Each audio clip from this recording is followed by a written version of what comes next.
Right now, I'm filming on a professional $13,000 cinema camera, as well as a $2,000 Sony G Master lens.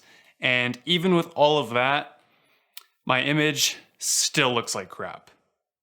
But now I'm filming on a far less expensive camera, but the image obviously looks so much better. Despite what most people think, your camera is not the most important part in getting a good image. The secret to getting good image quality in large part is due to your lighting. But the problem is lighting, it's not a sexy topic. In fact, I already know just by me putting out this video, it's not going to perform very good in terms of views because most of us, we would rather just watch a video about switching from Canon to Sony or Sony to Red and thinking that that's going to be the secret that gets us that good looking image. So in this video, I'm going to give you 3 different lighting setups, all at 3 different price points. And hopefully by the end, you will have learned some knowledge that you can take with you and apply to your next video.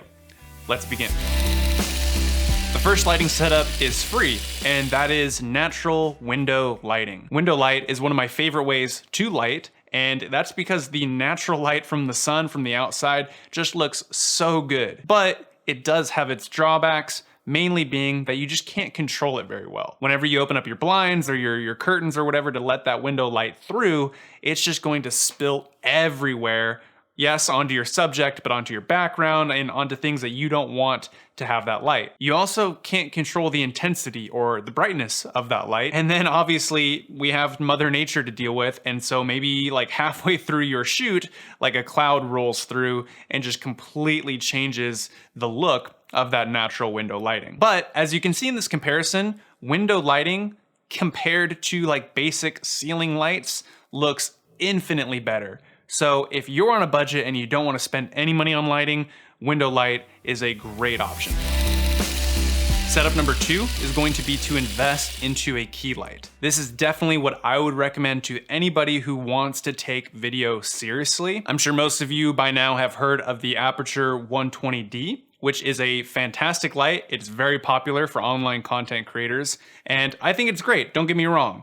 However, I just don't feel it's necessarily worth the money. And so if I were advising you on what light to get, I would maybe steer you towards the Godox 150 for about half the price of the Aperture. And if you're on even a bigger budget than that, you can get the Godox SL60W, which is actually what I'm lighting myself with right now. Next, you're gonna want diffusion, and a great option for that is to use a softbox, which again is what I'm using right now. And the one that I'm using is from a brand called Easy Lock, which I've owned this one for about 3 years now, and it still works great. Once you have your key light and your diffusion, the next thing is going to be to actually learn how to angle and shape your lighting.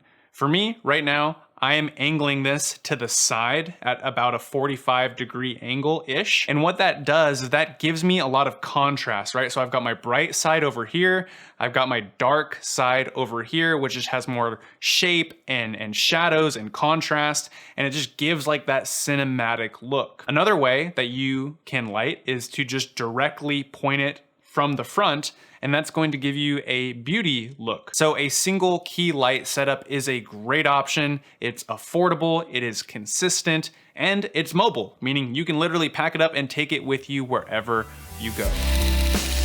The last lighting setup, which is by far going to give you the best looking image, but it's also going to require a bit more planning and obviously a few more lights, but that's going to be a 3-point lighting setup. Now, traditionally, a 3-point lighting setup would consist of a key light, a rim or a hair light, and a fill light. Nowadays, I think people have kind of gotten rid of that fill light and just let the ambient light act as that fill. And so now we've got a key light, a rim or a hair light, and then a practical light as that 3rd point. We've already talked about the key light, so going on to the hair or the rim light, it is a great way to provide emphasis on your subject as well as give some separation from your subject to the background. And then a practical light, which you can see right behind me here, it can be anything. It could be a lamp, it could be a shelf light, it could be anything that is in your setting, that is in your scene, that helps provide that depth. Practical lights have been used for years and years and years in movies and cinema, and now you're starting to see a lot more of online video creators apply it to their own videos. So I will leave links to all of the gear that I personally own, as well as some options that I would recommend for you down in the description below. And if you have any questions or you just, you want some advice when it comes to lighting, feel free, ask away. And if you've made it this far, first of all, thank you so much for watching. Feel free to maybe check out some of these other videos that YouTube thinks you would like, or hey, subscribe by clicking this right here. But thanks so much for watching, and I'll see you in the next video.